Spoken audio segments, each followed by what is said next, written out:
అనగనగా అడవిలో ఒక కప్ప హాయిగా జీవిస్తోంది. ఒక హంస దానికి పరిచయం అయ్యింది. కొద్ది రోజుల్లోనే అవి ప్రాణమిత్రులయ్యాయి. ఒకరోజు కప్ప కొలనులో తామరాకు పైన తేలుతూ హంస ఒడ్డున నిలబడి మాట్లాడుకుంటున్నాయి. ఈలోగా ఎటు నుంచి వచ్చాడో ఓ వేటగాడు హంస మీదికి హఠాత్తుగా వల విసిరాడు. వలకు చిక్కిన హంస విలవిల్లాడింది. అది చూసి కప్పకు ఏం చేయాలో తోచలేదు. వేటగాడ దయచేసి తనను విడిచిపెట్టు అని ప్రాధేయపడింది. దీన్ని అమ్మితే బోలెడు డబ్బొస్తుంది, విడిచిపెట్టాను అని వేటగాడు అన్నాడు. నీకు డబ్బు కావాలి అంతే కదా, ఉండు అని కప్ప వెంటనే నీట మునిగి కొంతసేపు ఆగి ముత్యంతో పైకొచ్చింది.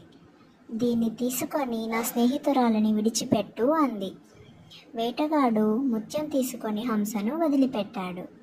ఇంటికెళ్ళాక అతను చెప్పిందంతా విన్న భార్య, ఆ కప్ప దగ్గర ఇంకొన్ని ముత్యాలు ఉండి ఉంటాయి, వెళ్ళి అవన్నీ తెచ్చేయని చెప్పింది. దాంతో దురాశ కలిగిన వేటగాడు కప్ప దగ్గరికి వెళ్ళి, మర్యాదగా నీ కొలనులో ఉన్న ముత్యాలన్నీ నాకు ఇచ్చేయి, లేకపోతే హంసను తీసుకెళ్ళిపోతా అని బెదిరించాడు. అది విన్న కప్ప, సరే ఒకసారి నీ చేతిలో ఉన్న ముత్యం ఇస్తావా, అది చూసి అచ్చం అలాంటిది తీసుకొస్తాను అని అడిగింది.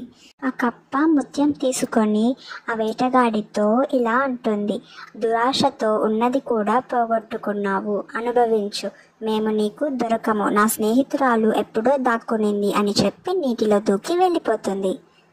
ఇంతటితో కథ సమాప్తం. ఈ కథ మీకు నచ్చినట్టయితే లైక్ చేసి మా ఛానల్ని సబ్స్క్రైబ్ అవ్వండి. ఇంకో మంచి కథతో మళ్ళీ కలుద్దాం. Bye bye.